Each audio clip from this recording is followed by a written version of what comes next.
May the 12th, 1946. A teared sigh from Iowa State University told a desperate farmer the words no man wants to hear. Your crops are dead. Science has spoken its final word. There is nothing we can do. In the corner of that same barn stood a German prisoner of war, a woman who had lost everything to the same conflict that made her a captive. She whispered 5 words that would change everything. My grandmother knows the way.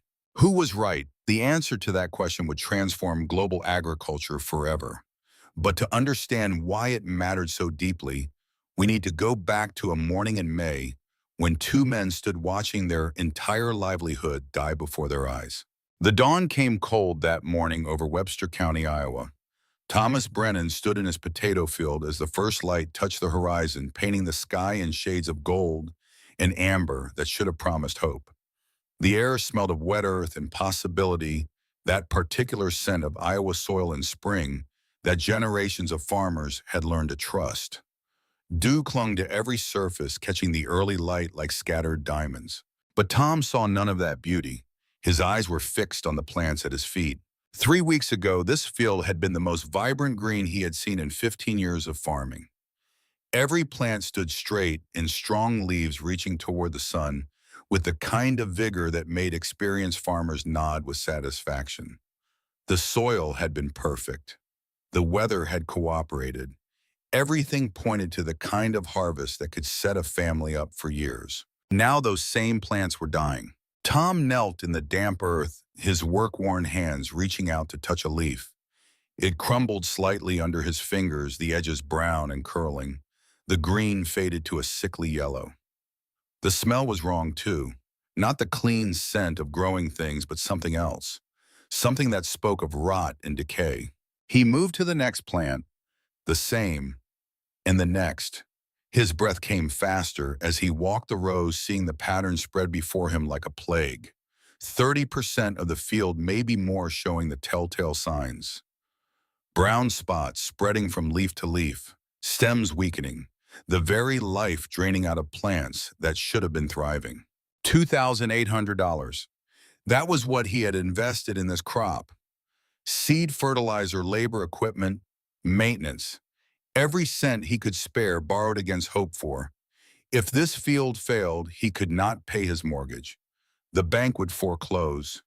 His daughter Emma would lose her home, lose the farm that 3 generations of Brennans had built from raw prairie. The sound of running footsteps made him look up. Michael O'Brien was sprinting across the property line that separated their farms, his face the color of old paper. Tom stood, already knowing what his neighbor would say before the words came. Michael stopped at the edge of the field, breathing hard. Tom, my field, it looks just like yours. The 2 men stood in silence for a long moment. Michael O'Brien was 52 years old, an Irish immigrant whose family had arrived in Iowa in 1903 with nothing but determination and strong backs.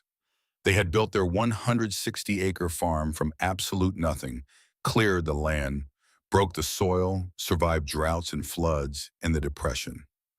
Michael had borrowed $3,500 against this year's projected harvest to repair his barn and upgrade his equipment.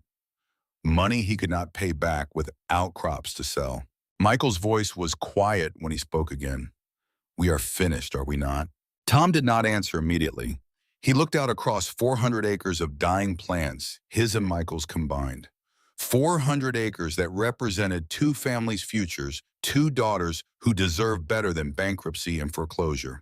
But Tom Brennan did not know that in 4 days, a woman he had barely noticed would speak words that would force him to choose between the certainty of science and the hope offered by an enemy. He did not know that his answer would save not just these fields, but millions of others across decades and continents. He did not know that the impossible was standing in his barn at that very moment, watching these same fields, and remembering another field, another country, another time, when everyone said nothing could be done. All he knew was that the university experts said his crops were dead. And in Tom's experience, university experts were always right. Frank Carson arrived that afternoon. He was the county agricultural extension agent, a thin man of 45, who had spent 20 years helping farmers navigate the complexities of modern agriculture. He walked through both fields with the careful attention of someone who had seen every crop disease Iowa could produce. He took samples, leaf tissue soil stems showing the worst damage. He placed them carefully in labeled bags and promised to send them to Iowa State University immediately. The plant pathology department there was the best in the Midwest. If anyone could identify the problem and suggest a solution, they could.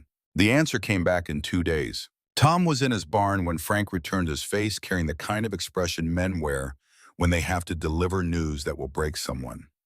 He handed Tom an official letter on Iowa State University letterhead.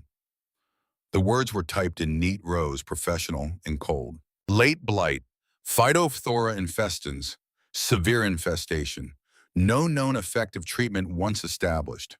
Copper sulfate spray may slow progression, but will not halt spread. Recommend immediate salvage of any unaffected tubers for seed stock next season. Total crop failure likely. We are sorry for your loss. Tom read the letter 3 times. His hands shook slightly, making the paper tremble. Total crop failure. Those 3 words meant the end of everything. Michael read it over his shoulder, his breathing suddenly loud in the quiet barn. The doctor is certain. Frank nodded. Dr. Whitmore is the leading expert on potato diseases in the entire region. If he says it cannot be stopped, then it cannot be stopped. Tom folded the letter carefully, precisely as if the act of folding it could somehow contain the devastation within. He looked at Frank Carson, this man who had helped his father farm this same land, who had celebrated good harvests and commiserated over poor ones. What do we do? Frank's answer was quiet but firm. You accept the loss. You file insurance claims if you have coverage. You plan for next season. But there would be no next season if they could not survive this one. After Frank left, Tom sat alone in the barn office, the letter laid flat on the desk before him. The late afternoon sun slanted through the window, illuminating dust motes floating in still air. On the wall hung a photograph of his father, standing in this same barn, his hand resting proudly on a newly purchased tractor. The year had been 1928. 3 generations of Brennans had worked this soil. 3 generations of knowledge and sweat and faith that the land would provide if you worked hard enough and smart enough. And now the land was taking it all back. Tom's mind went where it always went in moments of crisis, to Catherine. 3 years had passed since she died, but the ache was still fresh enough to make breathing difficult sometimes. Catherine Brennan had been the kind of woman who made a house feel like a home just by walking into it. Warm, generous, always ready to believe the best of people. Their daughter Emma had her mother's eyes, her mother's smile, her mother's faith that the world was fundamentally good. That faith had killed her. It had started with chest pains. Catherine had insisted it was nothing serious, probably just heartburn, from the dinner she had eaten too quickly. But when the pains persisted, Tom had taken her to the new doctor in town, Dr. Klaus Hoffman, a German immigrant who had arrived in Iowa just 6 months earlier, fleeing whatever remained of his homeland after the war. He had excellent credentials from a university in Munich. He spoke 5 languages. He seemed professional, competent, trustworthy. Dr. Hoffman had examined Catherine and pronounced his diagnosis with confidence. Acid reflux, nothing more. He prescribed medication and sent her home with reassurances that she would be fine within a week or 2. She was dead 14 days later. The autopsy revealed what Dr. Hoffman had missed. Catherine had been suffering from severe heart disease. The chest pains were angina. The medication he prescribed had been exactly wrong for her condition. The medical board's investigation confirmed gross negligence. Dr. Hoffman's credentials, it turned out, had been fraudulent. He had studied medicine but never completed his degree. He had fled Germany not as a victim of war but as a fugitive from malpractice charges. Tom had stood at Catherine's graveside and made a silent vow. Never again would he trust an outsider. Never again would he give his faith to someone whose credentials looked good on paper, but whose real competence was unknown. Never again would he choose hope over caution, especially not when that outsider was German. The barn door creaked. Tom looked up to see Emma standing in the doorway, backlit by the setting sun. She was 15 years old, caught in that awkward space between childhood and whatever came next. She had her mother's dark hair and her mother's way of standing with her weight on one foot, head tilted slightly when she was worried. Dad, he tried to smile. It felt wrong on his face, the crops. The university says we cannot save them. Emma walked over, looked at the letter on the desk. She was smart enough to understand what total crop failure meant. What will we do? I do not know yet. She was quiet for a moment. Then she said something that surprised him. That German woman, the one who works in the barn, she was looking at the fields this morning. She looked sad. Tom felt something hard settle in his chest. He had 12 German prisoners of war working his farm assigned by the government to help with the labor shortage the war had created. They were competent workers. They followed orders. They kept to themselves. Tom treated them fairly, gave them adequate food and shelter, followed every regulation in the Geneva Convention. But he did not think about them as individuals. He could not afford to. Her name is Helena, Emma said quietly. Helena Weber. She told me last week. When I asked, Tom looked at his daughter and saw something that made him uncomfortable. Empathy. The kind of open-hearted empathy her mother had possessed. The kind that could get you killed if you gave it to the wrong people. She is a prisoner, Emma, not a friend. She is a person, yes, a German person, working our land because her country lost a war they started. Emma did not argue. She just stood there looking at him with those eyes that were too much like Catherine's. Finally, she said Mom would have asked her name too. Then she left, and Tom sat alone with a letter that condemned his crops and memories of a wife who had trusted too easily and paid with her life. But what Tom did not know, sitting there in the gathering darkness, was that Helena Weber was also sitting alone at that moment. In the small bunk room she shared with 3 other female prisoners, she was writing in a journal she kept hidden under her mattress. And what she wrote would explain everything that was about to happen. The journal entry was in German, the words flowing across the page in handwriting that had once been taught in Bavarian village schools. I saw the blight today, late blight, Phytophthora infestans, the same disease that killed our crops in 1938. I know this disease. I know its smell, its pattern, the way it spreads from plant to plant like whispered secrets. And I know how to stop it. Grandmother Marguerite taught me the method when I was 12 years old. 3 parts wood ash, 2 parts lime, 1 part sulfur, mixed with water and soured milk. Applied to every leaf, every stem, until the plants are covered in the blessing that has saved Bavarian farms for 200 years. I could save Herr Brennan's crops. I could save both farms. I know I could.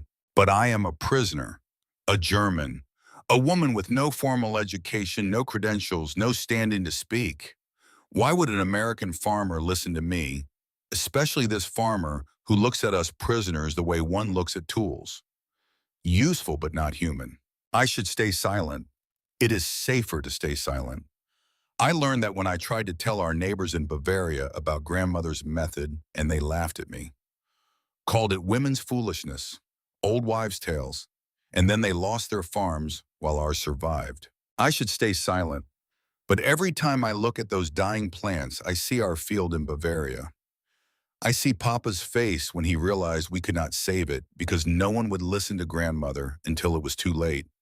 I see our farmhouse, the one that had sheltered 7 generations, standing empty after the bank took it. And I see Anna, my Anna, 6 years old with dirt under her fingernails from helping me plant the kitchen garden.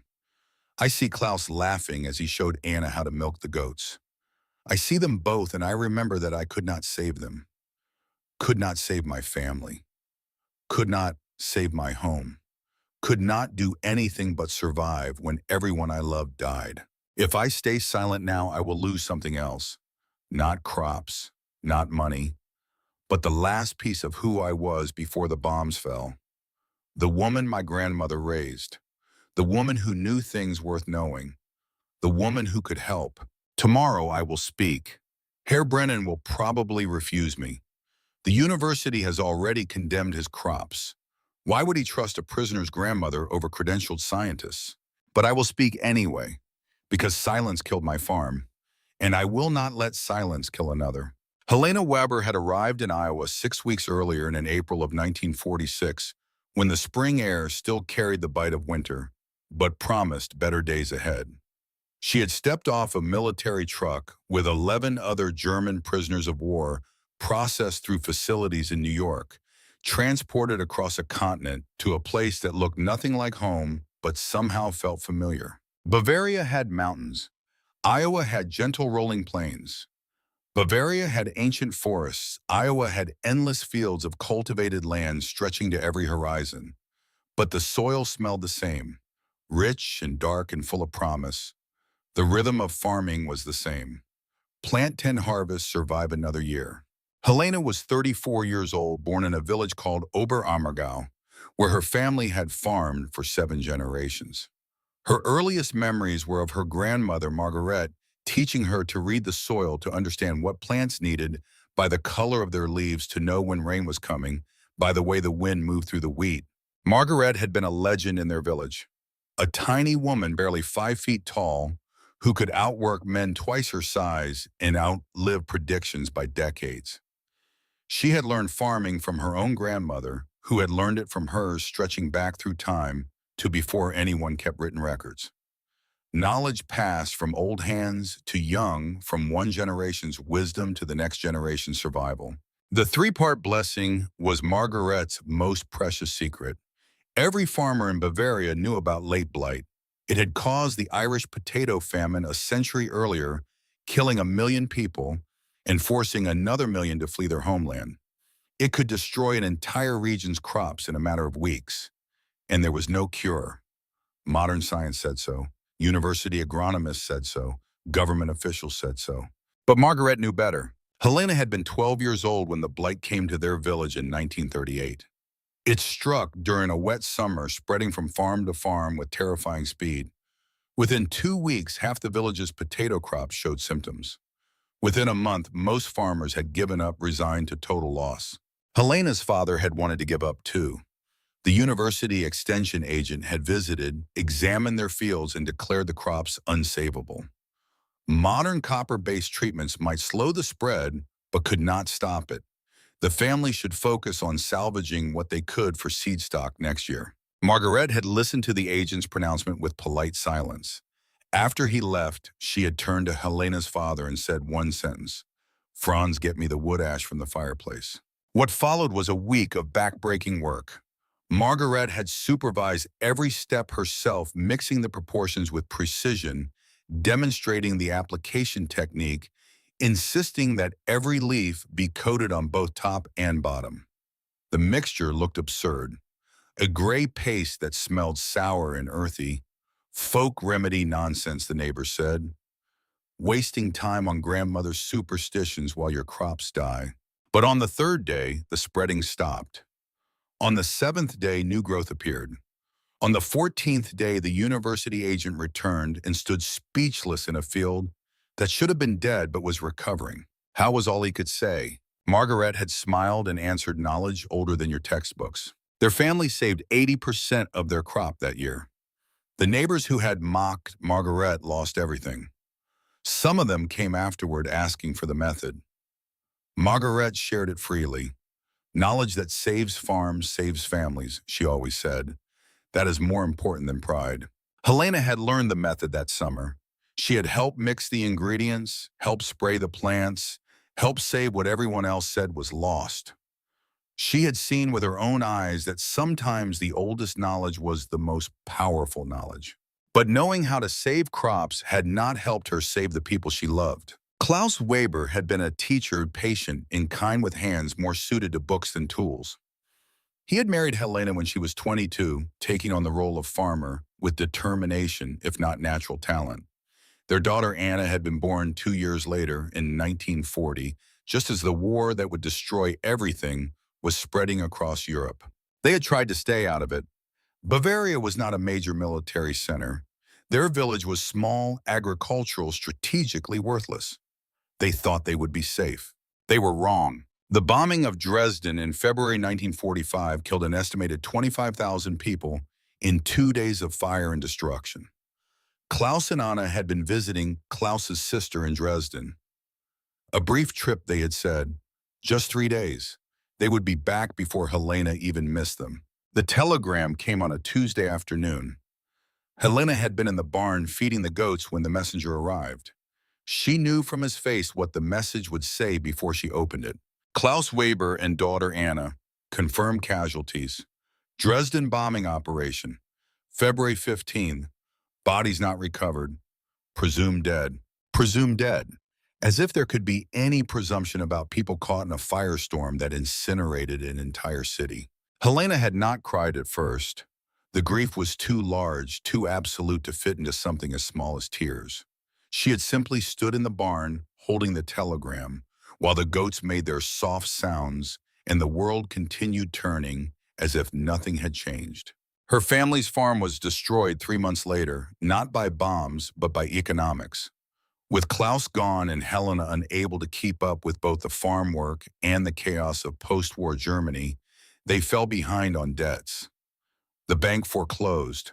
The farm that had sheltered 7 generations was sold to pay creditors. By the time Helena was processed as a prisoner of war in the final collapse of Germany, she had nothing left. No family, no home, no country worth returning to. Just knowledge. The things Margaret had taught her. Methods that could save crops if anyone would listen. When the American officer processing her had asked about her skills, she had said simply, "I am a farmer." He had stamped her papers and assigned her to agricultural labor in Iowa, a place she learned later where they desperately needed workers and did not ask too many questions about the past. Helena's first week at the Brennan farm had been silent. She did the work assigned to her, cleaned the barn, organized tools, maintained equipment, spoke only when spoken to and then only to acknowledge orders. The other German prisoners had welcomed her, quietly sharing the unspoken understanding that they were all trying to survive in a strange land among people who had every reason to hate them. Tom Brennan was not cruel. He followed every rule, provided adequate food and shelter, paid the wages required by law. But he was also not kind. He was correct, professional, distant. Helena understood why after Emma mentioned that Tom's wife had died because of a German doctor's negligence. So she had kept her head down and done her work and tried not to think about the fact that she was 34 years old with nothing to show for it but survival. Until she saw the blight. It was on her 3rd day of work, during the morning break, when prisoners were allowed to walk the farm's perimeter for exercise. Helena had passed the potato fields and stopped dead. The smell hit her first, that distinctive rot scent that spoke of Phytophthora infestans, then the visual confirmation. Brown spots in the classic pattern, weakening stems, leaves beginning to curl. She knew this disease intimately, and she knew it was still early enough to stop. That night, lying in her bunk, she had written in her journal and made her decision. Tomorrow she would speak. Tom Brennan would probably refuse her. The risk of speaking was enormous. Prisoners who drew attention to themselves could be transferred to harsher facilities. She could be separated from the small community of German women who had become her only family. But the risk of silence was worse. The next morning, Helena had found Tom in the barn and asked permission to speak about the potato fields. His surprise had been evident. Prisoners did not initiate conversations beyond work-related questions. "What about them?" he had asked. "I have seen this disease before," Helena had said carefully. "In Bavaria, on my family farm. We had a way to fight it, an old method, very old, but it worked." Tom's expression had hardened. "The university says there is no treatment." "The university knows modern methods," Helena had replied. "This is not modern. This is traditional from many generations." Traditional European farming. Aim's tone had been dismissive. "I think we are past that here in America." Helena had felt her face flush, but had persisted. "Please, Herr Brennan, I know it sounds strange, but I have seen it work. My family saved our crop when others lost everything. I could show you if you permit." And Tom had said the words that ended the conversation.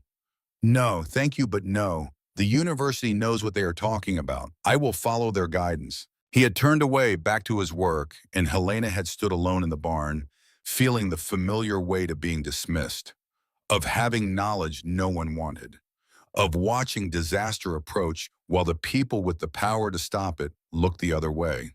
Emma had been standing in the corner of the barn, Helena realized later. She had witnessed the whole exchange.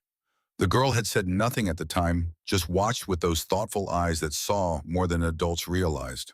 Now, 2 days later, the university's verdict had arrived. Total crop failure. No hope. Accept the loss and plan for next season. Tom Brennan sat in his barn office at 2 o'clock in the morning, unable to sleep. The numbers swam before his eyes no matter how many times he recalculated them. $2,800 invested, $0 return, mortgage payment $140 per month, 4 months until foreclosure. Emma would lose her home. The farm his grandfather had homesteaded his father had built would go to the bank. 3 generations of work gone. Through the window, he could see a light still burning in the prisoner quarters. Someone else unable to sleep. Tom thought about Catherine. If she were here, what would she say? Catherine had always believed in giving people second chances. She had believed the best of everyone until they proved otherwise. That faith had made their home warm, had made Emma into the kind of person who asked prisoners their names and saw them as people. But that same faith had also gotten Catherine killed. Dr. Hoffman had seemed so credible. German credentials, polite manner, confident diagnoses. Catherine had trusted him completely, and that trust had cost her everything. How could Tom risk trusting another outsider, especially a German, especially when university scientists, American scientists with real credentials and proven expertise said nothing could be done? But what if the university was wrong? The thought came unbidden, unwelcome. University experts were supposed to be right. They had the education, the research, the scientific method. They were supposed to know things that common farmers did not. But they had also declared his crops dead with such certainty, such finality. Total crop failure. No hope, as if hope itself was unscientific. Tom looked at the letter again, reading Dr. Whitmore's signature at the bottom. A man Tom had never met making declarations about crops Tom had planted with his own hands in soil Tom knew better than any laboratory. The letter did not offer alternatives. It did not suggest trying anything else. It simply condemned and moved on. Clinical, precise, utterly confident in its pronouncement of death. Helena Weber had not been confident. She had been hesitant, careful, aware of her position as a prisoner asking for trust she had no right to expect. But she had also said something the letter did not. I have seen it work. Not theory, not predictions, not laboratory results. Experience. Tom stood and walked to the window. The light in the prisoner quarters went out. Someone finding sleep or giving up the attempt. Dawn would come in a few hours. Michael would arrive and they would stand together in dying fields and discuss the math of bankruptcy. They would calculate how many months until the bank came. They would plan for futures that felt like defeat. Unless. The word hung in Tom's mind like a question he was afraid to ask. Unless there was another way. Unless Helena Weber's grandmother knew something that Iowa State University did not. Unless the impossible was actually possible. Tom thought about Emma asking the German woman's name. Thought about Catherine's voice in his memory, gentle and persistent. Give people a chance, Tom. Sometimes the help we need comes from unexpected places. But Catherine was dead because she had trusted the wrong person at the wrong time. Tom stood at the window until dawn began to paint the eastern sky. He did not sleep. He barely moved. He just stood there, caught between the certainty of science and the possibility of hope, between the safety of accepting defeat and the risk of trusting an enemy. When the sun finally cleared the horizon, Tom Brennan made his decision. He walked across the yard to the barn, his boots loud on the packed earth. Helena was already there, beginning her morning work, organizing tools with the kind of precise attention that spoke of someone who found comfort in order. She looked up when he entered, saw something in his face that made her stop moving. Tom spoke before he could change his mind. The method your grandmother used. Show me. Helena's eyes widened. You want to see? I have 6 hours before the extension agent arrives with final recommendations. If you have something, anything, I will listen. She set down the rake she had been holding. I need Herr O'Brien to hear also, and I need the barn, a work table, and your trust. Tom nodded once sharply. Michael would be here within the hour. they could set up in the main barn. And trust was what Tom was trying to decide whether he still had the courage to give. Helena looked at him for a long moment, and Tom saw something shift in her expression. Relief, maybe? Or recognition. The look of someone who has been invisible finally being seen. "I will not fail you, Herr Brennan," she said quietly. "My grandmother's knowledge has waited 200 years to cross an ocean. It will not fail now." Tom wanted to believe her. More than that, he needed to believe her, because the alternative was standing in front of a bank officer in 4 months, explaining to Emma why they were losing their home. "Go prepare what you need," Tom said. "When Michael arrives, we will listen to what your grandmother knew." Helena nodded and moved toward the storage area where the farm kept various supplies. Tom watched her go, this German prisoner who claimed to know secrets that university scientists had missed. This woman who had lost her own family and farm, but wanted to save his. And Tom thought not for the first time that the world was far more complicated than he wanted it to be. That enemies could offer help, that the uneducated could possess wisdom, that sometimes salvation came wrapped in the most unexpected packages. But whether that salvation was real or just another false hope that would end in disaster, Tom would not know for certain until he took the leap. He had 6 hours to find out if trusting a German grandmother's 200-year-old recipe could save 400 acres of dying crops. 6 hours to discover whether Helena Weber was offering a miracle or just prolonging the inevitable. 6 hours to learn whether the impossible could become possible after all. Michael O'Brien arrived at the Brennan farm 30 minutes later, his truck kicking up dust on the gravel drive. Tom met him at the barn entrance, and the look that passed between them needed no words. Two farmers at the edge of ruin, grasping at possibilities they barely understood. Helena had already arranged the work table. On its worn wooden surface sat 4 containers. Wood ash from Tom's fireplace, pale gray and fine as powder. Hydrated lime in a metal tin, white and caustic. Sulfur powder purchased from the feed store, yellow as summer wheat. And several glass jars, clean and waiting. She stood beside the table with her hands clasped in front of her, the posture of someone who had learned to make herself small in spaces where she was not wanted. But her eyes were steady, certain. Tom gestured to the materials. "This is what you need." "Yes, Herr Brennan. This is what my grandmother called the 3-part blessing. Wood ash, lime, and sulfur mixed in exact proportions. Applied in exact way. It stops the blight." Michael frowned, his skepticism plain on his weathered face. "Sulfur, sure.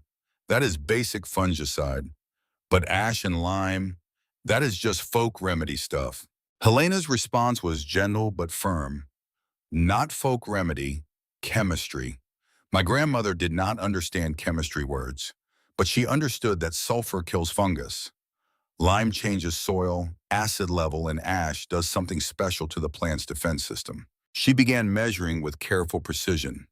3 parts wood ash, 2 parts hydrated lime, 1 part sulfur powder. Her hands moved with the confidence of someone who had done this many times before in another place, another life. "The proportions must be exact," she explained as she worked. "Too much sulfur burns the plants. Too much lime changes soil too quickly. Too much ash, and the treatment is weak." Tom watched her measure, struck by the precision of her movements. This was not guesswork. This was practiced knowledge, muscle memory, built over years. "Where did your grandmother learn this?" he asked. "From her grandmother." "Who learned from hers?" "Back and back and back. Maybe 200 years, maybe more." She poured the measured powders into a large glass jar. The combination turned a pale gray-green color, lighter than soil, but darker than ash alone. "In Bavaria, potato blight has come many times," Helena continued. "Farmers who knew this method survived. Farmers who did not lost everything." She sealed the jar and shook it gently, mixing the ingredients until they blended into a uniform powder. Then she set it down and reached for another container. "Now comes the important part. This must be mixed with water and milk." Michael's voice rose slightly. "Milk? You are putting milk on crops." Helena nodded, unruffled by his disbelief. "Not just any milk. Milk that is beginning to sour. Not rotten, just starting to turn. The sourness is important. It contains something that helps the treatment stick to leaves." She demonstrated with a small batch. 1 cup of the powder mixture, 1 gallon of water, 1 cup of milk that had been sitting out for 12 hours. The combination created a cloudy grayish liquid that smelled faintly sour and earthy like wet stones and turned cream. This is sprayed on every leaf top and bottom, every stem. It soaks into the plant, kills the blight. Spores stops the spread. If caught early enough, the plant recovers. Tom stared at the mixture. The university agronomist had recommended copper sulfate applied with precision equipment according to strict protocols. That treatment, backed by decades of research and scientific method, had been declared insufficient to save the crops. And this German woman was proposing to save them with fireplace, ash garden lime, and sour milk. And this works. Tom's voice was flat, trying to keep hope and doubt in equal balance. Helena looked him directly in the eyes. In Bavaria, yes. Always. If applied correctly. If blight is not too advanced. Michael spoke what they were all thinking. Our blight is pretty advanced already. I saw your fields yesterday, Helena replied. Maybe 30% affected, not 70%, not total. You have time if we work fast. Tom exchanged a glance with Michael. The university had given them a death sentence delivered with scientific certainty.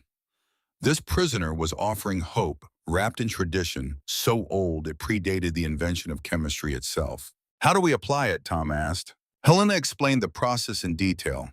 The mixture had to be prepared fresh each day, mixed in the specific proportions she had demonstrated, applied with hand sprayers. Every plant, every leaf on both sides. Complete coverage. The numbers became clear quickly. 400 acres, even working dawn to dusk, 2 men could not possibly spray that much land in time to make a difference. But Tom employed 12 German prisoners of war. Michael had 8 more on his farm. 20 people, 20 sprayers. If they worked from first light until darkness fell, it was possible. Just barely possible. How long does it take to work? Michael asked, and Tom heard the desperate hope creeping into his neighbor's voice despite his obvious skepticism. 3 days you see the blight stop spreading. 7 days you see plants begin to recover. 14 days you know if crops are saved. 14 days. 2 weeks to know if this ancient Bavarian method could rescue their farms from bankruptcy. Tom made a decision that surprised even himself. We will try it. Starting tomorrow morning. If the university cannot save us, maybe your grandmother can. Helena's eyes brightened with something that looked like relief mixed with vindication. You will not regret this, Herr Brennan, I promise. That night, Tom and Michael calculated costs while sitting at Tom's kitchen table. The materials were cheap. Wood ash was free collected from fireplaces. Lime cost pennies per pound.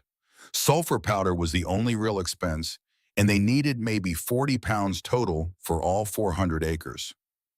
Less than $20. The labor was already paid for.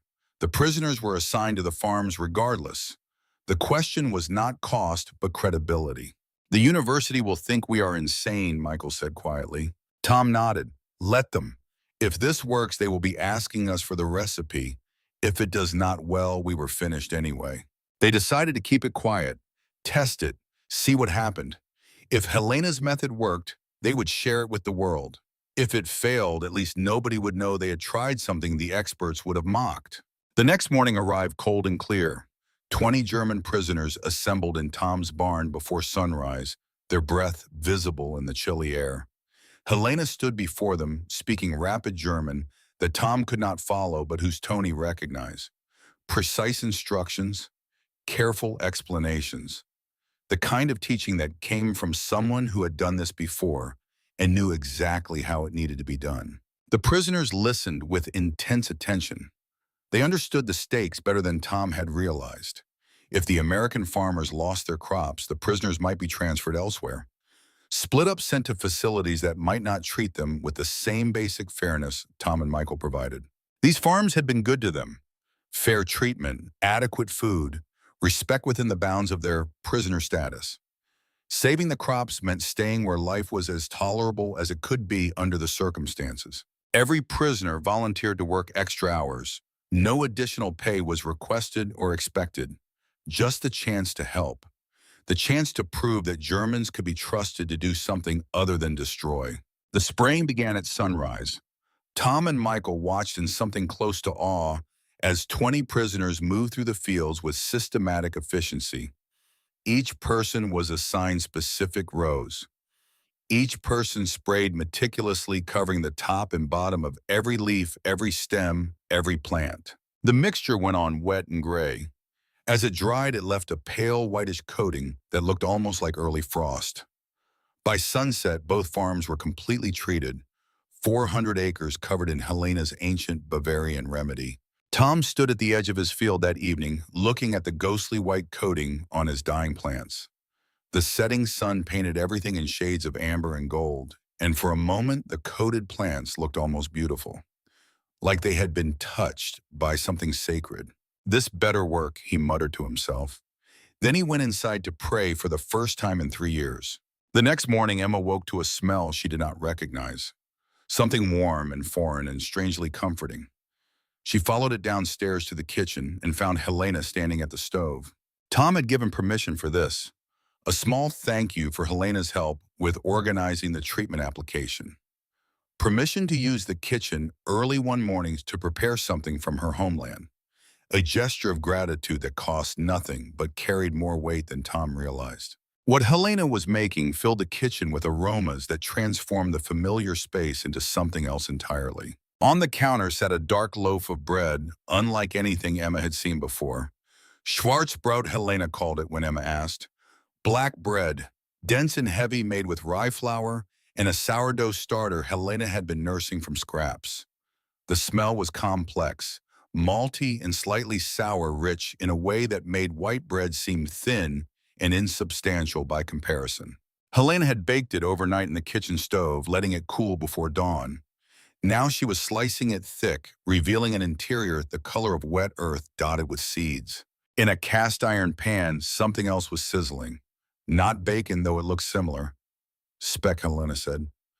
German smoked meat, different from bacon, less salty, more smoky. The fat rendered golden brown and the smell filled every corner of the kitchen. Helena poured real coffee into mismatched mugs, the steam rising in delicate wisps. She had saved it from Red Cross packages for weeks. During the war, Germans had made ersatz coffee from roasted acorns and chicory root. This was the genuine article. The first sip was strong enough to make Emma blink, but underneath the initial bitterness was a complexity she had never noticed in coffee before. Depth, character. The difference between something made with care and something made merely to wake you up. Emma stood in the doorway, mesmerized. What is that smell? Helena turned, smiling in a way Emma had never seen before. The careful blankness the prisoners usually wore was gone, replaced by something genuine. Breakfast, Bavarian style. You want to try? Emma glanced toward the stairs, seeking permission she did not technically need but wanted anyway. Tom appeared at the top of the stairs, drawn by the same smells. He paused, taking in the scene. Then he nodded once. Emma approached the table where Helena had set out plates. The black bread was still warm, releasing steam when Helena broke it open. She spread it with butter that had come from Tom's own dairy cow, the yellow fat melting into the dark crumb. Emma took a bite, her eyes widened. It was completely different from anything she had eaten before. Dense but not heavy, sour but not unpleasant, complex in ways she lacked words to describe. It tasted like it came from old soil and patient time. It is different, she said carefully, but good, really good. Tom sat down and accepted a slice Helena offered. He bit into it, and Emma saw something shift in her father's face. Not quite a smile, but a softening. The first crack in the armor he had worn since Catherine died. The taste took him somewhere. Back to mornings when Catherine made breakfast special. When food was not just fuel, but an experience. When a meal could be a moment of grace in an ordinary day. Helena served the speck, next crispy on the edges and tender in the center. The fat glistened. The smoke flavor was subtle but persistent. It paired with the bread in a way that made sense on some fundamental level, like they had been designed to exist together. They ate in near silence for several minutes. Not the awkward silence of strangers, but something else. the comfortable quiet of people sharing something meaningful. Finally, Emma spoke. Mom used to make breakfast special on Sundays. Helena's hands stilled. She looked at Emma with sudden understanding. My Anna, my daughter she loved when I made Kaiser Schmarrn. Sweet pancakes torn into pieces. She would eat with her hands, face covered in powdered sugar. It was the first time Helena had mentioned her daughter to either of them. The words hung in the air, fragile and precious. Emma saw it then, really saw it. Helena was not just a prisoner, not just a German, not just a woman with agricultural knowledge. She was a mother who had lost her child, a widow grieving, a person who had been broken by the same war that had touched all their lives and was still trying to find ways to be useful to give to matter. Tom saw it too. His expression changed, the hard lines around his mouth softening slightly. He looked at Helena across the table and seemed to really see her for the first time since she arrived at his farm. This is very good, he said quietly. Thank you for sharing it. Helena nodded, not trusting herself to speak. Emma watched her father and the German prisoner sit at the same table eating food that tasted of another country, another life. She watched them both carrying losses too heavy to name, finding a moment of connection over bread and smoke and coffee. And Emma understood something her mother had tried to teach her. That helping each other was not about nationality or politics or who won which war. It was about recognizing pain in someone else and choosing to ease it if you could, even in small ways, even with something as simple as sharing a meal. The breakfast lasted 40 minutes. They did not talk much, but when it ended, the three of them were no longer farmer, prisoner, and daughter. They were three people who had all lost too much sitting together in a kitchen, sharing food in silence. And sometimes Emma thought that is where families begin. Not in big declarations, but in small moments. In the willingness to sit together and eat and see each other as human. Later that afternoon, a black patrol car pulled up the gravel drive to the Brennan farm. Emma saw it first and felt her stomach tighten. She had learned that official vehicles rarely brought good news. Sheriff Walter Hayes emerged from the car carrying a clipboard and an expression that promised trouble. He was 58 years old with gray hair, cut military short, and eyes that had seen too much and forgiven too little.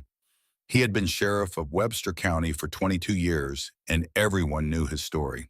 His son David had died in Normandy in June of 1944, killed by German sniper fire on the beaches while trying to reach cover. He had been 19 years old, the only child Walter and his wife Margaret had been able to have after years of trying.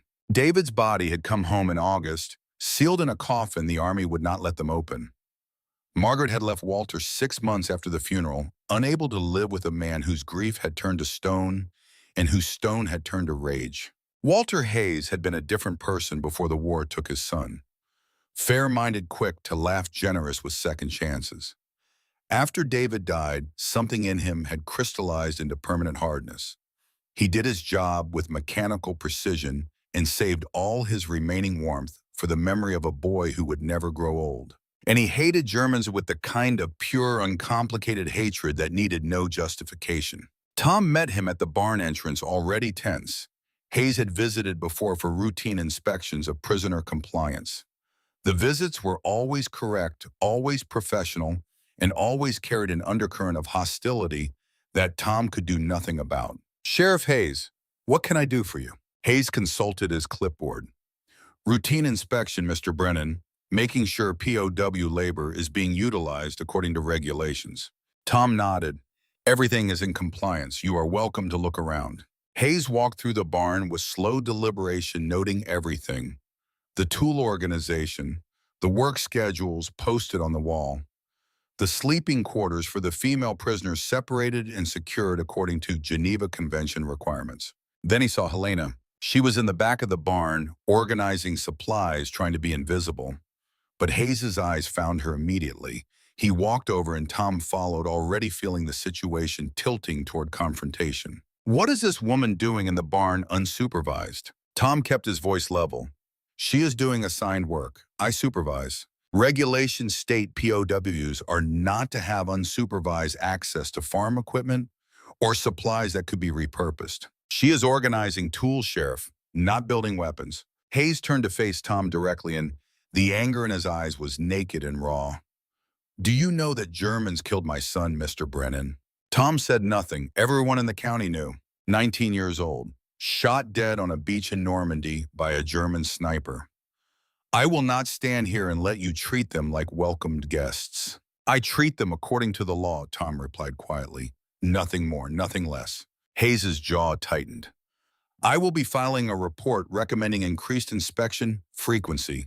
Your POWs may be transferred to a more secure facility where they belong." The threat was clear. Hayes could not punish the prisoners directly, but he could use bureaucracy as a weapon. He could create enough paperwork, enough official concern, that the regional authorities would decide it was easier to transfer the prisoners elsewhere than deal with constant inspection requests. If the prisoners were transferred, Helena would go with them, and the knowledge she carried the method that might save the crops would disappear. Tom felt something shift in his chest. A week ago, he would have cared only because losing the labor would make harvest harder. Now he realized he cared because Helena was not just labor. She was a person trying to help, a person who deserved better than to be punished for Hayes's justified grief. Helena stood frozen in the corner of the barn, and Tom knew she had heard everything. Knew she understood that her presence here, her attempt to save these crops, had made her a target for a man whose pain had nowhere else to go. Hayes left 20 minutes later, his patrol car trailing dust as it disappeared down the road. Tom found Helena still in the barn, her hands shaking slightly as she tried to continue organizing tools. "He will try to have us transferred," she said quietly. It was not a question. Tom nodded. "He will try, because he hates us, because his son died, and grief like that needs someone to blame." Helena was silent for a moment. Then she said, "I understand. We killed his son. Maybe not me personally, but my countrymen. He has right to hate." Tom surprised himself with his response. He has right to grieve. Hate is something different. They stood in the barn as afternoon light slanted through the high windows, and Tom realized something. He had spent 3 years hating the German doctor who killed Catherine, hating all Germans by extension, using that hate as armor against the pain of loss. But looking at Helena now, seeing her fear that she would be torn away from the one place she had found purpose again, Tom understood that hate had not brought Catherine back, had not eased the pain, had only made the world smaller and harder and colder. Maybe it was time to try something different. "I will not let him transfer you," Tom said. "Not if I can help it." Helena looked at him with surprise. "Why would you do that?" "Because you are trying to help us, and that deserves protection." That evening, as Tom sat in his kitchen going over accounts, Frank Carson called. The county extension agent's voice on the telephone line was tight with professional discomfort. "Tom, I need to tell you something. Dr. Whitmore called the office today." Tom's stomach sank. The university agronomist, the man whose letter had condemned the crops. "He heard that you are trying some kind of alternative treatment, something involving wood ash and milk. News travels fast in farming communities. One of the prisoners must have mentioned it to someone who mentioned it to someone else until it reached the wrong ears. We are trying a traditional method," Tom said carefully, "from Bavaria." There was a pause. Then Frank said, "Dr. Whitmore wants to speak with you directly. He is coming to the office tomorrow. He asked me to arrange a conference call." Tom felt ice settling in his veins. A conference call, official, on record. The university was going to tell him again, and with witnesses, that what he was doing was foolish. "What time?" 2 o'clock. "Tom, I have to tell you," he sounded pretty upset. He said something about farmers undermining scientific recommendations and encouraging superstitious practices. Tom thanked Frank and hung up. Then he sat in his kitchen and stared at the wall. Tomorrow at 2 o'clock, he would have to defend Helena's method to a man with a doctorate in plant pathology. A man who had studied this disease for decades. A man who represented everything Tom had been taught to trust about modern agriculture. And Tom's defense would be what my German prisoner's grandmother said it works. The doubt that had been gnawing at him since the beginning came roaring back. What if the university was right? What if he had just wasted 3 days and covered 400 acres with useless folk remedy while the blight continued spreading underneath? What if he had chosen hope over science and was about to pay the price? Michael came over that night, summoned by a phone call. They sat in Tom's kitchen with the lights low, both men wrestling with the same fear. The university is going to tear us apart tomorrow, Michael said. They are going to make us look like fools. Tom nodded, probably. So what do we do? Tom thought about Helena in the barn, hands shaking with fear of being transferred. Thought about Emma asking the prisoner her name and seeing her as a person. Thought about Catherine's voice in his memory, always urging him to give people chances. We listen to what Whitmore says, and then we decide. Decide what? Whether we trust a man with a PhD who has never met our crops, or a woman whose grandmother saved farms when everyone else lost everything. Michael was quiet for a long time. Then he said, "You know what the entire county will say if we ignore the university and follow the German prisoner's advice?" Tom knew. They would say he had lost his mind. That grief over Catherine had broken his judgment. That he was risking his daughter's future on desperation and fantasy. But they would only say that if the method failed. If it worked, they would say something very different. The phone call was scheduled for 2 o'clock the next afternoon. At 1:30, Tom was pacing in Frank Carson's office, his hands sweating despite the cool air. Michael sat in the corner looking like a man waiting for execution. Frank tried to make small talk, but gave up after Tom's third monosyllabic response. They waited in tense silence until the phone rang at exactly 2 o'clock. Frank answered and activated the speakerphone. Dr. Whitmore's voice filled the small office, crisp and authoritative, and carrying the weight of institutional certainty. "Mr. Brennan, Mr. O'Brien, thank you for taking the time. I understand you have been applying an alternative treatment to your potato crops." Tom cleared his throat. "Yes, sir, a traditional method from Bavaria. We started 3 days ago." There was a pause that somehow managed to convey disappointment. "Mr. Brennan, I need to be very frank with you. What you are describing is agricultural superstition, not science." For the next 15 minutes, Dr. Whitmore delivered a lecture on potato late blight pathology that was simultaneously impressive and devastating. He explained how the fungus Phytophthora infestans reproduced through sporangia, how these spores spread rapidly in moist conditions, how they penetrated plant tissue through natural openings and wounds, how the fungal mycelium spreads systemically once inside. Modern copper-based fungicides work by creating a toxic barrier on the leaf surface that kills spores before penetration, Whitmore explained. Sulfur has some limited antifungal properties. Yes, but mixed with wood ash and lime, the alkalinity would actually neutralize the sulfur's effectiveness. "And the milk?" Tom asked quietly, already knowing the answer would not be kind. Dr. Whitmore actually chuckled. "The milk is particularly absurd. Sour milk contains lactic acid bacteria. These might have minor antimicrobial properties in dairy products, but they have zero proven effect on plant pathogens. And even if they did, the bacteria would die within hours of application in outdoor conditions." Michael spoke up, his voice defensive.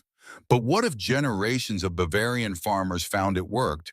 Would that not count for something?" Whitmore's response was patient but dismissive.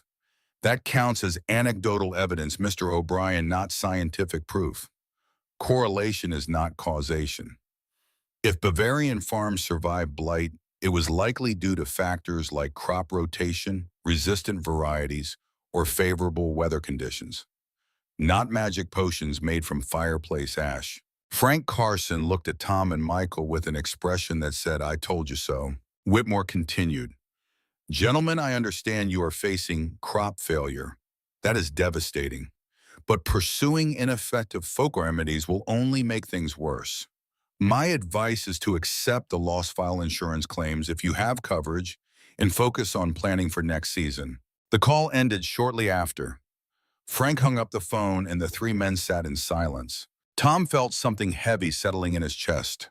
The leading expert in the entire Midwest had just explained scientifically why Helena's method could not possibly work. A man with decades of research and a wall full of credentials had told him in no uncertain terms that he was wasting his time. Had he just spent 3 days covering his crops with useless materials while the blight spread underneath, had he chosen to trust a woman with no formal education over a scientist who had devoted his life to understanding this exact problem. Michael looked shaken. Tom, maybe we should stop, cut our losses, salvage what we can before it is too late. And Tom almost agreed. The words were forming in his mouth. Yes, we stop. We made a mistake. Let us accept it and move on. But then he thought about Helena standing in his barn that first morning, measuring powders with precision that spoke of practiced knowledge. Thought about her saying, I have seen it work. Not theory, experience. The doctor has never seen this method tried, Tom said slowly. He is guessing based on theory. Helena has seen it work based on practice. Michael's response was pained. Tom, he has a PhD from Iowa State University. I do not care if he has 10 PhDs, Tom said, his voice rising. That man has never stood in a field watching his entire livelihood die. That man has never had to choose between a scientist who says nothing can be done and a prisoner who says she knows a way. Frank tried to intervene. Tom, he is trying to help you avoid making things worse. By telling me to give up, that is not help, that is surrender. Tom stood abruptly. 3 days. Helena said in 3 days we would see the blight stop spreading. Tomorrow is day 3. I am going to wait and see what actually happens instead of listening to a man who has never touched my soil tell me what is possible on it. He walked out of Frank's office with Michael following behind. Outside, Michael caught up to him. Tom, wait, are you sure about this? Tom stopped, turned. No, I'm not sure, but I am sure I would rather fail trying something than succeed at doing nothing. That night, Tom could not sleep. He paced his bedroom until midnight, then gave up and went downstairs. Through the kitchen window, he could see a light still burning in the prisoner quarters. He walked across the yard to the barn, his boots loud in the nighttime quiet. The barn door was open, and inside he found Helena sitting at the work table writing something by lamplight. She looked up when he entered, startled. Herr Brennan, is something wrong? Tom should have told her they were stopping the treatment. Should have said the university had explained why, that it could not work, and they were done wasting time. Should have prepared her for the failure that was surely coming. Instead, he asked, why are you still awake? Helena gestured to the paper spread before her. I am writing instructions, in German. In case the method works, I want other German farmers to know, so they can save crops too. Tom walked closer and saw sheets covered in careful handwriting, diagrams showing application techniques, notes on timing and proportions, all written in a language he could not read, but whose purpose was unmistakable. She was not doing this for herself. She was doing it so knowledge could spread, so other people could be helped. Emma appeared in the barn doorway, wrapped in a robe against the night chill. She must have followed Tom across the yard. Dad, she said quietly, Helena is not doing this for recognition or reward. She is doing it because it is the right thing to do, just like Mom would have. Tom looked at his daughter standing in the doorway, then at the German prisoner writing instructions for people she would never meet, then out toward fields covered in a treatment the experts said was worthless. And he made his choice. 3 days, he said to Helena. You said 3 days to see the blight stop spreading. Tomorrow is day 3. I will wait. He did not tell her about Dr. Whitmore's lecture, did not mention that the university had declared her method impossible, just said he would wait and see what the field showed him. Because sometimes Tom realized you had to decide whether you believed in theories or in people, in credentials or in experience, in what experts said should happen or in what someone who had lived through it promised could happen. Tomorrow morning he would walk into those fields and discover whether he had made the worst mistake of his farming life or the best decision he had ever risked. 3 days, 72 hours, 4,320 minutes until he would know if trusting a German grandmother's 200-year-old wisdom could save everything he had left to lose. May 15, 1946, the third day. Tom Brennan walked into his potato field before sunrise, preparing himself for failure. The sky was still dark stars fading as the first hint of dawn touched the eastern horizon. His breath misted in the cold air. His boots crushed dew-covered grass. He had barely slept. His mind kept replaying Dr. Whitmore's lecture, The scientific certainty, the dismissive tone when discussing sour milk in wood ash. A man with decades of research had called Helena's method impossible, and Tom was about to discover if impossible was just another word for what scientists had not yet learned to see. He knelt beside a plant that 3 days ago had shown advanced blight symptoms. 30% of its leaves had been brown. The stem had displayed dark lesions. The plant had been clearly dying, marching toward the total crop failure Dr. Whitmore had predicted with such confidence. Tom looked closer. His hands trembled as he touched the first leaf. The brown areas had not spread. He examined leaf after leaf, turning them over in the growing light. The damage from 3 days ago was still visible, frozen in place like a photograph. But there were no new brown spots, no new lesions spreading outward. The blight had stopped. Tom stood up, his heart hammering against his ribs. He walked to the next plant. Same pattern, old damage visible, no new infection. He moved faster, almost running now, checking plant after plant after plant. Everywhere the same impossible truth. The spreading had completely halted. 400 acres of potato plants that should have been dead, but were not. 400 acres where the blight progression had frozen in its tracks, defying every scientific prediction, every expert opinion, every certainty Tom had been taught to trust. He heard running footsteps and looked up to see Michael O'Brien sprinting across the property line, his face transformed by something between disbelief and wild hope. Tum. My feels the blight stopped, it stopped spreading. The two farmers stood in the middle of their joined fields as the sun cleared the horizon, painting everything in shades of gold. They looked at each other, these two men who had stood together 3 days ago, accepting the certainty of ruin, and saw reflected in each other's faces the dawning recognition that sometimes the impossible was just the word you used before witnessing something that changed everything you thought you knew. Tom found Helena in the barn 20 minutes later. She was already working organizing supplies with the careful efficiency she brought to every task. She looked up when he entered, and something in his face made her stop moving. It stopped, Tom said simply. The words felt inadequate for what they meant. Helena set down the rake she had been holding. Yes, I told you it would. How Tom heard the rawness in his own voice. How could you be so certain when the university experts said it was impossible? Helena's answer was quiet but carried the weight of lived experience. Because I have seen it before, Herr Brennan. Science explains how things work. Experience proves they work. Sometimes experience comes first and science must catch up later. That afternoon, Frank Carson drove out to inspect the fields personally. He had heard the news through Michael's excited phone call and came prepared to be disappointed. Farmers desperate for good news often saw what they wanted to see rather than what was actually there. But Frank was a professional. He had examined thousands of crop diseases over 2 decades.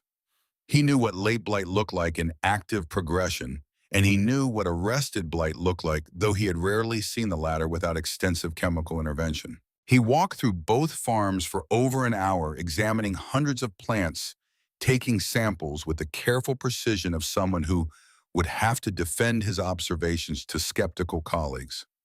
Tom and Michael followed him silently, watching him work. Finally, Frank straightened up, removed his hat, and wiped his forehead, despite the cool temperature.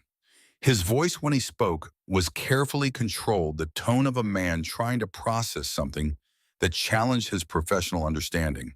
This is incredible. The blight progression has completely halted. I have never seen anything like this. Not with late blight this advanced. Tom asked the question that mattered most. Does that mean the crops are saved? Frank hesitated, and Tom could see him trying to balance hope against professional caution. It means they are not getting worse. But the damaged tissue is still damaged. The real question now is whether the plants can recover, whether they can regenerate enough healthy growth to produce a viable harvest. Helena said we would see recovery starting at day 7, Tom said. Frank looked at him, and something shifted in his expression. A week ago, he would have dismissed that prediction as unfounded optimism. Now, after seeing blight halt its spread in defiance of every scientific model, he was not so sure what was possible anymore. I will come back on day 7, Frank said quietly. And I am calling Dr. Whitmore tonight. He needs to see this himself. 4 days later, on the morning of May 19th, Tom walked into his fields for the day 7 inspection. Michael met him at the property line, and together they moved through the rows with the careful attention of men looking for miracles. They found them. Small green shoots were emerging from the stems of plants that had been nearly dead a week ago. Fresh leaves, vibrant and healthy, showing no signs of blight damage. The plants were not just surviving, they were regenerating, growing new tissue to replace what the disease had destroyed. By afternoon, both farms showed the same phenomenon, new growth everywhere. The potato plants doing what Dr. Whitmore had said was theoretically possible but practically unlikely. They were healing themselves. Frank Carson stood in the middle of Tom's field that evening with his mouth literally hanging open. Around him, evidence of recovery spread in every direction. Green growth emerging from brown damage, life asserting itself against death, the impossible becoming visible. This should not be possible, Frank whispered. His professional vocabulary built over decades seemed inadequate for what he was witnessing. Tom gestured at the vibrant new growth surrounding them, and yet, Frank took more samples, filling bags with leaf tissue that showed the clear demarcation between old damage and new growth. He promised to send them to Iowa State immediately to request that Dr. Whitmore personally examine them. The response came back 3 days later. Not a letter this time, a telegram delivered to Tom's farmhouse at 9 in the morning. Stop. Request immediate site visit. Arriving May 24th. Whitmore, stop. Tom showed the telegram to Helena. She was nervous he could see it in the way her hands tightened on the paper. He comes to prove us wrong, she asked quietly. Tom surprised himself with his answer. He comes because he cannot explain us being right. That same evening, Emma sat in her bedroom, writing in the journal her mother had given her 2 years before she died. The leather-bound book had mostly empty pages. Emma had not known what to write after Catherine died. Grief had made words feel meaningless. But now she wrote her handwriting, careful and precise. Day 7, the plants are growing again. I watched Dad smile today. A real smile, not the fake ones he wears when he thinks I need reassurance. The first genuine smile since Mom died. Helena did this. A prisoner of war saved our farm, saved our home, saved Dad from the bankruptcy that would have broken him completely. What does that mean about enemies, about who we are supposed to hate and who we are supposed to trust? Always said people are more complicated than the boxes we try to put them in. I think I understand now what she meant. Helena is not just German. She is a mother who lost her child, a farmer who lost her land, a person trying to help because helping is the only thing that makes losing bearable. Maybe that is what Mom wanted me to learn, that broken people can heal each other if we let them. 3 days later, on May 22nd, Sheriff Walter Hayes returned to the Brennan farm. His patrol car raised dust on the gravel drive, and Tom felt his stomach tighten. Hayes had filed his report recommending increased inspection and possible prisoner transfer. The bureaucratic wheels were turning. This visit might be the beginning of the end for Helena's time at the farm. Hayes emerged from the car carrying the same clipboard, the same hard expression. But something was different. His movements were less certain. His eyes carried a weight that went beyond his usual anger. Tom met him at the barn, already bracing for confrontation. Sheriff, what can I do for you? Hayes did not answer immediately. He looked past Tom toward the fields visible through the barn's open doors. Fields that should have been dead, but were showing impossible green growth. I heard talk in town, Hayes said finally, about German prisoners and miracle cures. People saying you saved your crops with some kind of folk magic. It is not magic, Tom replied. It is knowledge. Old knowledge, but real. Knowledge from Germans. Yes. Hayes's jaw tightened. The anger was there simmering just below the surface. But underneath it, something else. Something that looked almost like pain seeking a way out. I need to speak with the woman, the one who gave you the method. Tom felt protective instinct flare. For what purpose? Hayes met his eyes. Because I have been carrying something for 2 weeks, and I need to know if hatred is all I have left, or if there might be something else. Tom found Helena and brought her to the barn office. She stood before Sheriff Hayes with the careful stillness of someone who had learned to make herself small in the presence of authority. Hayes looked at her for a long moment, and Tom could see him wrestling with something internal and fierce. Finally, Hayes reached into his jacket and pulled out an envelope. It was crumpled, obviously carried and handled repeatedly. The paper was worn soft at the creases. "This came 2 weeks ago," Hayes said, his voice rough. "From Corporal James Mitchell. He was with my son David in Normandy, the last man to see my boy alive." Helena waited, saying nothing. "I have not opened it, because I am afraid of what it might say, afraid it might change how I see things. And I have built my whole life these past 2 years on hating your people. If I lose that hate, I do not know what I have left." "Then do not open it," Helena said quietly. "Keep your hate if it comforts you. But know this, hate does not bring back the dead. It only kills what remains living in those who carry it." Hayes stared at her. "What do you know about loss?" Helena's voice was steady but carried depths of grief that made the air in the small office feel heavy. "I know I lost my husband and my 6-year-old daughter in the bombing of Dresden. I know every morning I wake and wonder why I am still alive when they are not. I know hate is easy, living with loss is hard, but only one of those honors the dead." The silence stretched out, broken only by the sound of wind moving through the barn. Finally, with hands that shook visibly, Hayes tore open the envelope. He read in silence. Tom watched his face change. Shock first, then grief so raw it was painful to witness. Then something else. Something that looked like understanding mixed with devastation. When Hayes spoke, his voice was barely above a whisper. "Mitchell writes that David was shot, bleeding badly. A German medic, a field medic, crossed no man's land under active fire, tried to save him, could not stop the bleeding, but stayed with him anyway, held his hand while he died." Hayes looked up at Helena, tears streaming down his face unchecked. "David's last words, Mitchell says, were for me. Tell Dad the German tried. Tell him some of them are good people." Hayes's legs seemed to give out. He sat down heavily on a workbench, the letter clutched in his shaking hands. "I have spent 2 years hating all Germans for killing my son, and one of your people died trying to save him." Helena moved closer, her own eyes wet. "Your son saw truth in his last moment.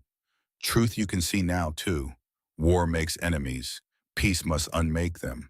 "I do not know if I can forgive," Hayes said, the words breaking. "I do not know if I am capable of that." "You do not have to forgive today. Just stop hating today. Tomorrow may be a little more. That is how healing works. Small growth, like plants." Hayes sat there for a long time, crying in a way that suggested he had not allowed himself to cry since the day David's coffin came home. Finally, he stood, wiped his face roughly with his sleeve, and looked at Helena. "If anyone asks, your work here is compliant with all regulations. No violations found. No transfer recommended. It was not forgiveness. Not yet. But it was a first step, a tiny green shoot of recovery emerging from the devastation of loss." After Hayes left, Tom found Helena sitting alone in the barn, her own tears finally falling. He sat beside her, this German prisoner who had saved his crops and maybe in some small way had begun to save a broken sheriff's capacity for hope. "Thank you," Tom said quietly. "For what?" "For teaching us that enemies are just people we have not learned to see yet." On May 24th, a black sedan pulled up to the Brennan farm at precisely 9 in the morning. Dr. Charles Whitmore emerged carrying a leather case full of testing equipment. He was tall, perhaps 60 years old, with gray hair and wire-rimmed glasses that caught the morning light. He looked every inch the distinguished academic, and his expression suggested he had come prepared to be disappointed. Tom and Michael greeted him with the wariness of men who had been lectured to before. "Gentlemen," Whitmore said, without preamble, "I will be frank. When Frank sent me samples showing healthy tissue regeneration from plants that should be completely destroyed by late blight, I assumed there was a mistake in labeling or collection. But Frank insisted the samples were properly documented, so I had to see this myself." Tom gestured toward the fields. "Be our guest." What followed was 3 hours of meticulous examination. Whitmore moved through the fields with systematic precision, examining plants, taking soil samples. measuring new growth, checking leaf tissue under a portable microscope. He worked in complete silence, his face revealing nothing. Tom and Michael followed at a distance, not speaking, barely breathing. Everything depended on what this man concluded. His opinion would determine whether Helena's method was recognized as legitimate or dismissed as lucky coincidence. Finally, Whitmore straightened up from his examination of perhaps the 100th plant. He removed his glasses, cleaned them slowly with a handkerchief, and looked at Tom and Michael with an expression that was carefully neutral. This should not be possible. Tom felt his heart sink. Here it came. The expert dismissal, the scientific certainty that would override what their own eyes had witnessed. But it is, Tom said quietly. Whitmore nodded slowly. Yes, it is. The blight damage has not only stopped spreading, it has been compartmentalized. The plants have somehow isolated the infected tissue and generated new growth from healthy stems. I have studied late blight for 32 years, and I have never seen recovery this complete from such advanced infection. Michael could not contain himself. So you will tell us the folk remedy was just superstition after all? Whitmore turned to look at him, and something in his expression had changed, softened. No, Mr. O'Brien, I will tell you I was wrong. Science without observation is just theory. You observe results I declared impossible, which means my theoretical understanding was incomplete. He turned to Tom. I understand this treatment came from a German prisoner. I would very much like to speak with her. Helena was brought from the barn, still in her work clothes, her hands rough from labor. She stood before this distinguished professor with the quiet dignity of someone who knew her worth, regardless of what others thought. Whitmore addressed her in careful German. Fräulein, I owe you an apology. I dismissed your treatment as folklore without investigating it properly. But your results are undeniable. Would you be willing to explain the method to me in detail? Over the next hour, Helena explained everything, the proportions, the application technique, the timing, her grandmother's observations about when it worked and when it did not. Whitmore took notes page after page, his academic training now focused on learning rather than dismissing. When she finished, Whitmore said something that shocked everyone present. Your grandmother was conducting empirical agricultural chemistry without knowing the formal terminology. No formal training, but the methodology was sound. Observation testing, refinement over generations. That is science, Fräulein Weber. The fact she called it tradition does not make it less valid. He paused, then continued. I would like your permission to test this treatment in controlled university trials. Compare it against our current fungicide recommendations. Document the mechanism of action. Understand why it works at the chemical level. You will need to ask Helena, Tom interjected. It is her knowledge to share or withhold. Whitmore turned to Helena. Would you permit us to study your grandmother's method? Helena considered this carefully. If you share what you learn, if farmers everywhere can use this knowledge, then yes. You have my word, Whitmore said. Then he added something that made Helena's eyes widen, and I would like to offer you a position. Research specialist in traditional agricultural knowledge. We are establishing a new program at Iowa State to document and validate farming methods that have survived through generations but have not been studied scientifically. You would be perfect for it. The barn went silent. Helena stared at him as if he had spoken in a language she could not quite process. You offer me a job at a university, a research position working with our agronomists to document traditional farming methods from around the world, salary housing, and a pathway to American citizenship. Tom added quickly, and until you start, you are welcome to stay here. Work on the farm if you want, or do not work. Just stay. Helena looked around the barn, at Tom, who had learned to trust again, at Emma visible through the doorway, at Michael grinning, at the fields beyond where plants were growing against all expert predictions. She had come to Iowa as a prisoner with nothing, no family, no home, no country to return to. But here she had found something unexpected. Purpose, respect, the chance to use knowledge in ways that mattered. Yes, she said quietly, I will stay. The barn erupted in genuine celebration. Frank Carson, who had witnessed the whole exchange, shook Helena's hand with real warmth. Michael clapped Tom on the shoulder. Emma ran to hug Helena, who accepted the embrace with surprise that melted into gratitude. And Dr. Whitmore, this man, who had been so certain of his scientific authority, smiled and said, "Sometimes the most important discoveries come from the people we almost overlooked." September came with the particular beauty Iowa reserves for autumn. The sky turned deeper blue. The air carried the first hints of coming cold, and the Brennan and O'Brien farms brought in their potato harvests. Tom's yield exceeded even the revised estimates Frank had projected, 195 bushels per acre. The plants had recovered so completely that the final harvest was only slightly below what a normal disease-free season would have produced. Michael harvested 188 bushels per acre. Together, the two farms produced 68,600 pounds of potatoes, worth $4,800. From zero to $4,800 because a prisoner had refused to stay silent, because two farmers had chosen to trust experience over credentials, because sometimes wisdom wore work clothes and spoke with a foreign accent. The celebration was held at Tom's farm on the last Saturday of September. The day was perfect, cool but not cold, sunny but not harsh, the kind of weather that made you grateful to be alive. By noon, the barn had transformed. Long tables stretched end to end, covered in checkered cloths that had seen decades of harvest meals. Both families arrived together, followed by the 20 German prisoners who had become more than workers over these months. Frank Carson came early to help set up. Dr. Whitmore arrived from Iowa State with a bottle of wine from his own cellar. And when Sheriff Walter Hayes's patrol car appeared on the drive, Tom walked out to meet him, shook his hand, and said simply, "Welcome."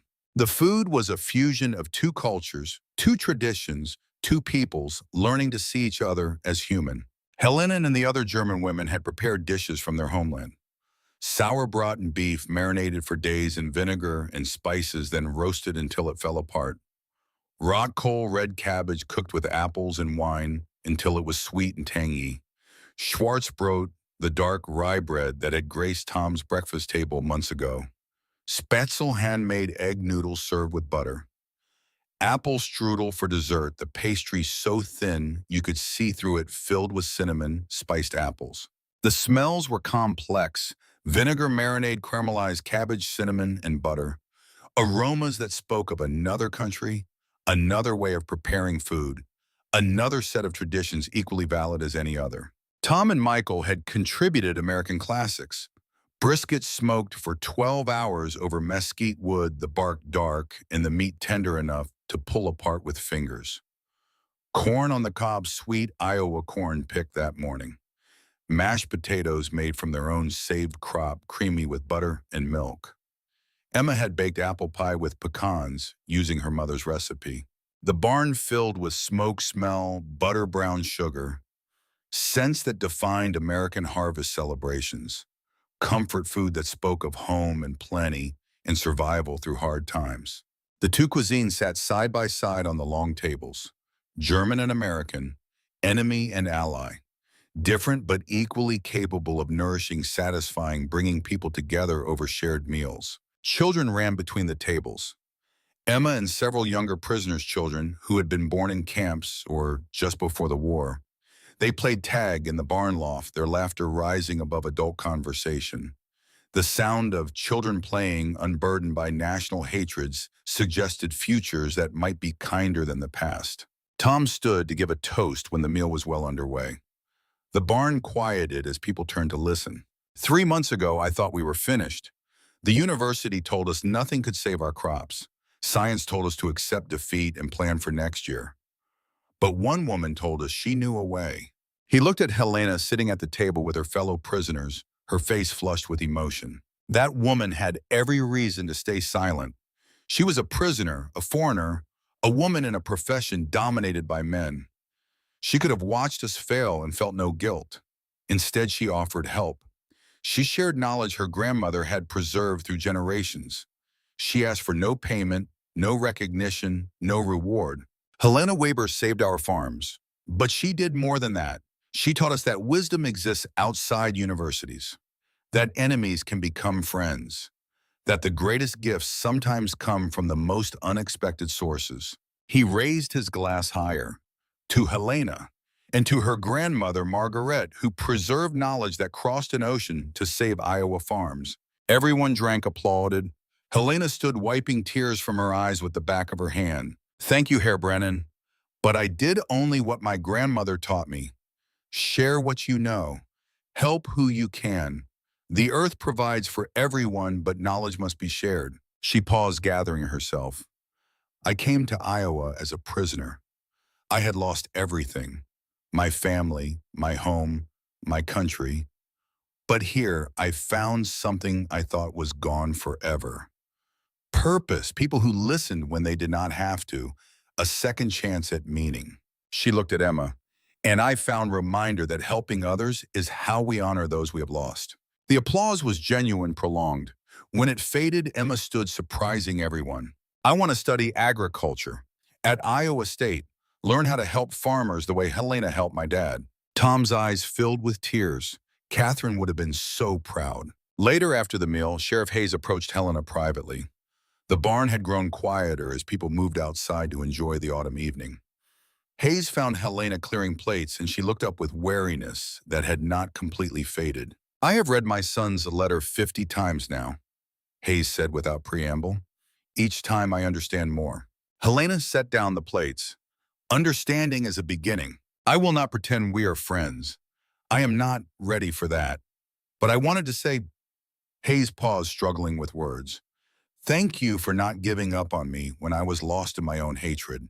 Hate is easy to get lost in, Helena replied gently. It takes courage to find a way out. Your son saw that way in his last moments. Now you are seeing it too.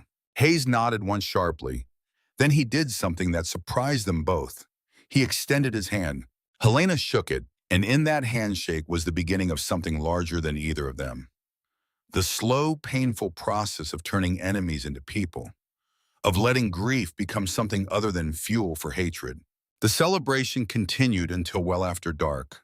People ate too much, laughed often, and for a few hours existed in a space where nationality mattered less than the shared experience of survival and harvest and hope. 73 years later, on a cool October morning in 2019, a young woman named Sarah Brennan stood in the barn of her great-grandfather's farmhouse. The farm had been sold after Tom's death in 2016, but the new owners had allowed the family one last visit to clear out personal belongings. Sarah was 28 years old, a grad student studying agricultural history. She had grown up hearing stories about her great-grandfather Tom, though the details had always been vague. Something about German prisoners during the war. Something about saving crops when everyone said it was impossible. She was searching through the old tack room when she noticed a loose board in the wall. Behind it, hidden for decades, was a small wooden box. Inside the box, she found three things. A faded photograph. Tom, Helena, Emma, and several others she did not recognize standing in a field during harvest. Everyone smiling. The year 1946 written on the back in careful handwriting. A pressed flower. Dried clover from an Iowa field, its purple color faded to brown, but still intact. And a letter. Yellowed with age, written in German, the ink slightly smudged in places as if the writer had cried while composing it. Sarah could not read German, but the date was clear. September 1946. And the signature. Helena Weber. She took the letter to a translation service in town. What came back 3 days later made her cry in the middle of a coffee shop. The letter had never been sent. It was a confession, a thank you, a revelation that Helena had kept private for reasons Sarah could only guess at. Dear Herr Brennan, it began. I write this in German because some truths are easier in mother tongue. You will never read this, so I can be honest. The night I arrived in Iowa, I stood in your barn and thought about ending my life. I had lost Klaus Anna, my home, my country. What reason did I have to continue? Then I heard singing. Emma in your house singing a song I did not know. But her voice reminded me of Anna. Same age, same innocence that war tried to steal. I stayed alive that night because of a song from a window. Then I saw your crops dying, saw you trying to save the farm for your daughter the same way I could not save our farm for mine. You think I saved your farm? The truth is you saved my life. You gave me purpose again. Reason to use knowledge instead of bury it with my family. Some debts cannot be repaid. They can only be passed forward. I will spend the rest of my life teaching others, helping farmers, sharing my grandmother's wisdom. But know this, every crop I save because you gave a broken prisoner a second chance. You saw a person, not an enemy. That is a gift bigger than any harvest. That is a gift, Tigger. With gratitude, I cannot speak aloud, Helena. Sarah sat in the coffee shop with tears streaming down her face, understanding for the first time the full weight of what her great-grandfather had done. Not just saved crops, not just listened to unconventional advice, but given someone who had lost everything a reason to live. She researched Helena Weber that night, found references in agricultural journals, a program at Iowa State called the Helena Weber Center for Traditional Agricultural Knowledge. The center's mission statement credited her as founder and first director. Records from the 1950s showing a research specialist documenting farming methods from around the world. And then in a university archive she found it, a memorial page from 1986. Helena Weber, 1912 to 1986. She shared knowledge that saved thousands. Below that, carved in smaller letters, knowledge has no borders. The memorial was at a research center Sarah had never heard of. She drove there the next day. It was still operating, still documenting traditional farming methods, still teaching that wisdom could come from unexpected sources. The director was kind, gave Sarah access to the archives. There she found Helena's original notebooks, formulas written in German and English, the three-part blessing recorded with meticulous detail, notes on where it had been used, what crops it had saved, how the knowledge had spread, and a note at the bottom of one page. From Margaret Weber, Bavaria, passed down from her grandmother, origin estimated 1750s or earlier. Still taught worldwide, millions of tons of potatoes saved, all because one woman refused to stay silent. Sarah stood in the archive room, surrounded by evidence of her great-grandfather's legacy and Helena's life work. She thought about unlikely friendships, about knowledge that crossed oceans and generations, about the courage it took to trust when trust had been broken before. If this story moved you, if it changed how you think about who deserves to be heard and where wisdom comes from, then share it. Subscribe for more stories of unlikely heroes, because there are hundreds of Helenas out there. People dismissed, overlooked, carrying knowledge that could change everything. We just have to listen. Stories that remind us enemies are often just people we have not learned to see yet. New stories every week. Stories that were never meant to stay silent. Until next time.